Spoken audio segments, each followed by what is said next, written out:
Ons lees die oordenking vir 31 Desember uit Die Here is my herder met die vriendelike vergunning van Lizet Marie. Die opskrif vir vandag se gedeelte is altyd by my.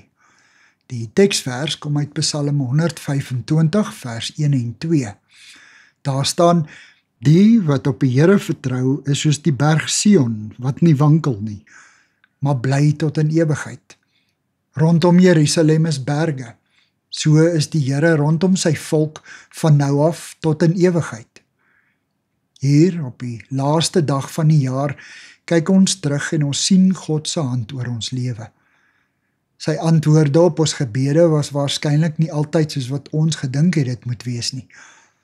Dalk wag ons nog vir party beloftes om te realiseer. Moontlik is die jaar wat agter ons lê vol droefheid en swaar kry en verlies. Dit is vir ons moeilik om God se plan duidelik in alles te sien. Wanneer ons terugkyk op Dawid se lewe en op die beloftes wat God aan hom gemaak het, sien ons dat hulle almal bewaarheid is, in 'n veel ruimer sin as wat Dawid ooit sou kon vermoed. Ons moet aan hierdie wete vasklou. Israel het aan die Sionsberg as die woonplek van God gedink. Daarom word dit reg deur die Ou Testament as simbool van God se teenwoordigheid gesien. Dit is dus gepas dat ons, soos Dawid, ons oë op die berge sal vestig, in vaste geloof dat God, die ewig sterke, daar is vir ons, onveranderlik, rotsvas. Met Christus se koms het God se teenwoordigheid konkreet sigbaar geword. Sy seun, Immanuel, wat beteken God met ons, het tussen ons kom woon. Ons hoef dus nie bang te wees vir die nuwe jaar wat op ons wag nie. God is inderdaad met ons.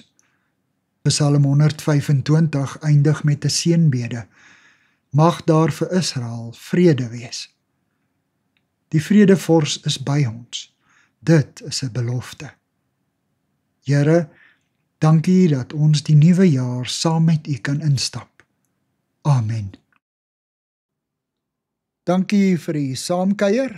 Ek deel Lizet se kontak en webblad besonderhede in die inligtingsparagraaf van hierdie voorlesing. Daar is ook skakels na voorlesings van Lizet se ander publikasies wat op hierdie platform beskikbaar is.